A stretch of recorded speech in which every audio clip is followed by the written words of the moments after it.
Rocky, kita ketemu lagi, kita ngobrol lagi, Bung Rocky, berkaitan dengan perkembangan dan situasi politik di dalam negeri, karena ternyata tahun politik datang lebih awal dan kelihatannya memang sedang jadi tren ya, kelihatannya setidaknya sampai kemarin berpelukan gitu, seperti Teletubbies itu kemarin antara Mbak Puan dengan Pak Surya Paloh ya, sebelumnya Fadil Imron dengan Sambo, tetapi mudah-mudahan saja pelukannya antara Mbak Mega dengan Pak Surya Paloh itu bukan pelukan seperti antara Fadil Imron dan Verdi Sambo.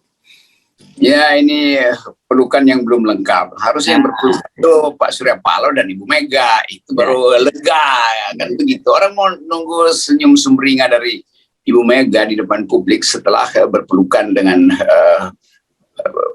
Pak Surya Paloh, atau paling nggak bersalaman secara hangat, kan itu belum terjadi tuh. Jadi ini mengirim sinyal aja tuh, dan orang lalu tiba-tiba mengambil kesimpulan, wah itu Nasdem sudah terbujuk oleh Ibu Mega, atau Ibu Mega akhirnya bisa dibujuk oleh Nasdem. Itu semua agak palsu, karena tetap ini soal elektabilitas itu, bahwa demi pragmatisme politik akhirnya Ibu Mega mengalah, mungkin melihat wah kok partainya turun terus, drop terus elektabilitasnya tuh dari segi presidennya, karena Mbak Puan nggak pernah tumbuh di atas ya mungkin 2%, 3% itu dalam elektabilitas. Demikian juga Pak Surya Paloh ada frustrasi juga, karena kan kita baca survei Nasdem itu turun terus karena nggak jelas mau nyalonin siapa kan. Jadi koktail efek dari pertemuan kemarin itu diharapkan menaikkan porsi dari dua partai itu, tetapi sebetulnya juga bisa menurunkan lagi. Karena pemilih utama PDIP mungkin menganggap jangan Anies dong.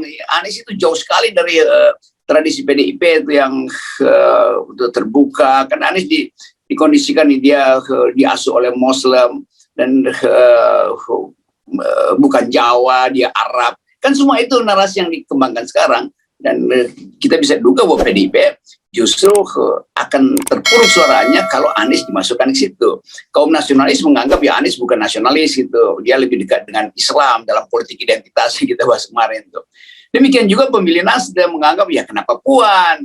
Nanti banyak tokoh-tokoh Nasdem yang merasa wah itu kita nggak akan dapat suara kalau Puan yang dimajukan. Jadi bisa juga menyandingkan Anies dan Puan, itu dua-duanya efeknya negatif baik bagi Nasdem maupun bagi Ibu Mega.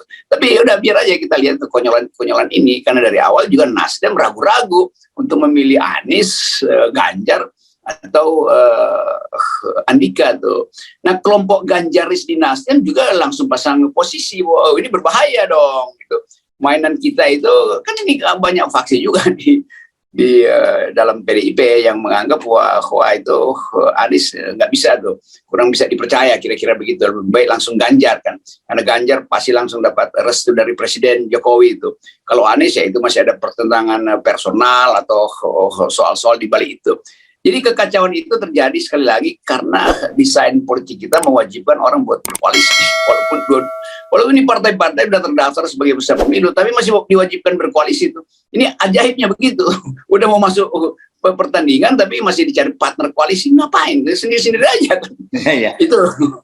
Ya, saya memang membaca itu kemarin statement dari Wakil Ketua kalau tidak salah ya, Ahmad Ali, yang dia menyatakan ini terbuka kemungkinan untuk memasangkan Anies dengan Puan gitu ya, dan Pak Surya Paloh sebelumnya juga menyatakan sekarang tiba-tiba masuk radar bahwa kan kemarin sudah, ini bahasa politisi ini saya kagumi, kemarin kan sudah menentukan ada 3 calon yang akan diusung, tiba-tiba sekarang begitu Puan datang masuk dalam radar, nanti siapa nggak tahu siapa datang lagi akan masuk dalam radar, itu yang terjadi kebingungan. Padahal saya paham ini seperti Anda sebutkan tadi, ini faktor kotel efek ini kan memang sangat penting ya dalam soal pemilu ini, di mana partai-partai yang mengusung seorang figur berharap dapat limpahan ekor jasnya gitu ya, kotel efeknya gitu ya. Tapi kan kalau kemudian begitu Puan datang, ya tentu saja teman-teman yang tadinya berharap Anies Baswedan menjadi kotel efek dari Nasdem itu nggak dapat. Tapi sebaliknya juga saling membunuh nih. Saya mau bisa membayangkan gitu ya. Ini mungkin kalau Anda biasanya paling bisa menjelaskan reaksi kimianya gitu ya. Ini antara misalnya positif dengan positif itu, atau negatif dengan negatif gitu ketemu. Saya nggak begitu paham, Anda bisa jelaskan. Tapi dampaknya bisa meracuni gitu satu dengan yang lainnya. Ya itu yang namanya dalam kimia terjadi aglutinasi gitu. Jadi membengkak akhirnya, bukan justru mencair lalu menambah volume dari tabung kimia itu, tapi dia membengkak, membeku aja kan. Jadi semacam pembekuan darah jadinya tuh, aglutinasi itu, bukan aglomerasi itu. Jadi ya, sekali lagi kita lihat satu keadaan di mana orang mungkin anggap oke, kalau begitu lapaknya Nasdem itu belum ditutup, masih dibuka semua itu kan. Nanti bikin konvensi baru aja, oh udah masuk dalam radar. Semua dimasukin dalam radar. Lalu apa fungsi dari radar? Radar itu gunanya untuk menapis mana yang boleh masuk, mana yang enggak. Ini kok semua masuk dalam radar. Lalu orang nggak bisa beda itu mana bintang jatuh, mana planet, mana pesawat, lalu tabrakan di depan radar semuanya kan. Kan itu soalnya begitu tuh. Tapi sekali lagi ini tontonan yang enak aja karena kebingungan politik. Jadi kita sebagai analis kita cuma bisa wah enak betul nih apa. Ada tontonan kebingungan politik. Semua orang saling karena lagi hanyut sama-sama pada ketidakpastian. Lalu cari batang pisang atau kaleng bekas untuk dipegang sebagai cara untuk menghindari hanyut itu. Ini soalnya tuh. Jadi kekacauan itu disebabkan karena ketiadaan figur yang betul-betul percaya diri dan punya moral standing yang kuat. Semua yang dipamerkan di baliho itu kan punya komorbid. Jadi di antara orang yang komorbid mau sehat, yang nggak bisa sama-sama bisa saling menularkan.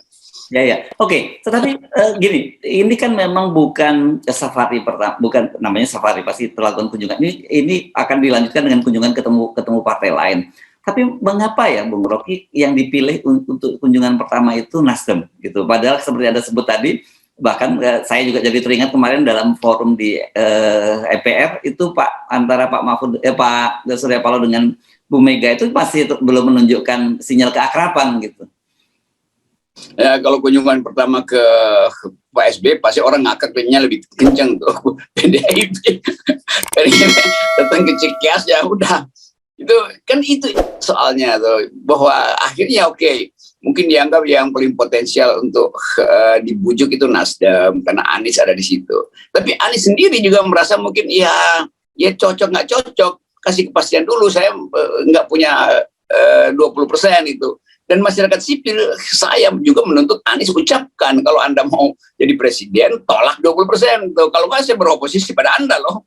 Karena ini soal harga integritas Anda. Anda digambarkan sebagai gubernur yang berintegritas, punya suksesi. Tapi kemudian Anda pro 20% itu. Yang ngapain saya pilih Anda? Kan itu kejujuran saya akan ucapkan itu bahwa Anies mesti terangkan bahwa Nasdem lakukan judicial review tuh. Masih banyak waktu tuh. Atau ada sinyal kuat bahwa mereka menolak 20%. Kan mestinya itu kan. Jadi Anies jangan sampai juga masuk dalam pragmatisme yang konyol semacam ini hanya karena sesuatu. Di belakang nanti orang akan persoalkan, oh ternyata Anies itu sama juga nilai pragmatismenya atau bahkan oportunismenya. Karena langsung lihat, oh kalau dengan Puan, Nasdem dan PDIP selesai nih. Gue presiden, Puan wakil presiden, atau sebaliknya bahkan. Itu konyolnya dengan orang sekarang, apalagi milenial, dia mau lihat kejujuran itu, kebersihan di dalam politik. Itu soalnya itu berat memang buat Anies, tapi ya itu dia teman saya juga. Tapi ya biasa aja, saya kalau kita tegur menegur kan bagus juga.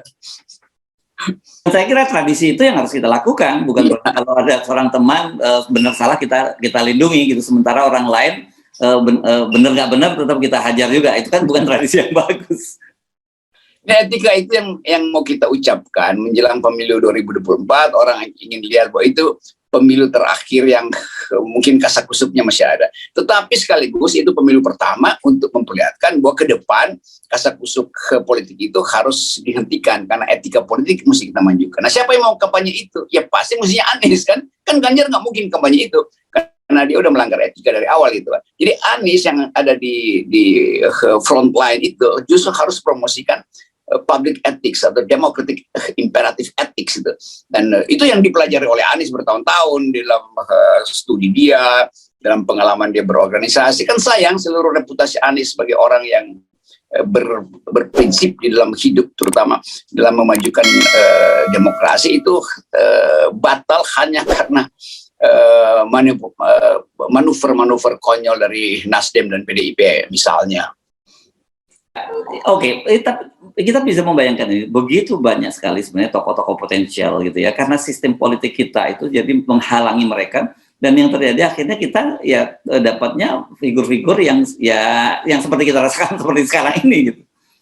Ya banyak orang yang mulai menelpon saya tuh, Rock jangan terlalu kenceng dong dengan FNN kan, paling nggak adalah yang kita nggak bisa itu. Kita udah kampanyekan 0%, masa kita tiba-tiba bilang oh kalau begitu 0,1 boleh atau 2,3% boleh, nggak bisa. Itu kita ingin demokrasi itu dimulai dari awal dengan kebersihan kompetisi itu idealnya begitu tuh. Jadi nggak usah takut lah nggak jadi presiden, tapi orang akan lihat ada seseorang yang betul-betul teguh pada pendiriannya. Kalau Anies lakukan satu kampanye political ethics bahwa 0% itu adalah fasilitas pertama untuk membenahi bangsa ini, maka partai lain juga akan cemas kalau dia nggak ucapkan itu. Bisa-bisa Anies dipilih secara aklamasi oleh publik kan, tanpa melalui pemilu. Itu bisa terjadi tuh. Jadi Anies memimpin perubahan politik tanpa melalui lembaga-lembaga partai, itu bisa terjadi. Apalagi situasi Indonesia itu rentan secara ekonomi, rentan secara politik, rentan secara kompetisi militer global, dan orang ingin lihat sesuatu yang sedang berlangsung.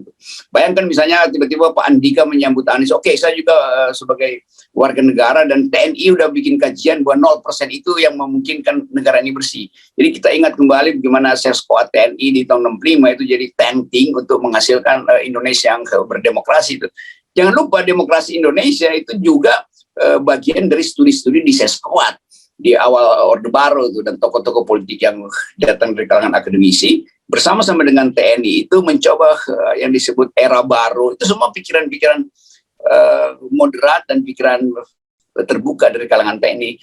Dan kita tahu Pak Andika itu pernah menjabat komandan studi itu. Apa istilahnya tuh? Iya itu yang saya dulu Bandung ya, tiba-tiba Kodiklat apalah. Ya. Dan itu pasti di ruangan Pak Andika itu penuh dengan buku tentang demokrasi. Nah bayangkan misalnya terjadi kolaborasi Andika dan Anies itu AA jadinya, dan atau AA plus itu. Tiba-tiba orang merasa ya nggak perlu pemilu, kita perlu aja kepastian bahwa ada yang akan memimpin. Lalu terjadi pergeseran politik, lalu muncullah pasangan itu. Ini bagian yang mesti kita analisis, karena FNN mendorong perubahan politik berbasis etika politik, kan itu poinnya. Ya, oke. Pertanyaan yang sama memang saya disampaikan juga kepada saya. Dalam posisi siapa calon presidennya FNN? Saya kira tetap saja kalau ditanya soal itu, calon presidennya adalah dasarnya akal sehat, gitu ya. Nah itu, jadi masuklah kita pada satu fase baru. Semua orang berupaya untuk membayangkan Indonesia yang modern, yang bersih. Tapi akhirnya orang menganggap, oke, kita sementara pragmatis dulu deh. Enggak bisa itu. Pragmatisme itu justru yang akan membatalkan kembali mimpi tentang Indonesia yang bersih itu. Dan saya kira dengan begitu kita tetap saja posisi kita adalah 0%. Kembali selalu pada prinsip pertama, etika politik, kompetisi harus dimulai dari garis start yang sama. 0%. Yes, oke, thank you, Bung Rocky. Yoi.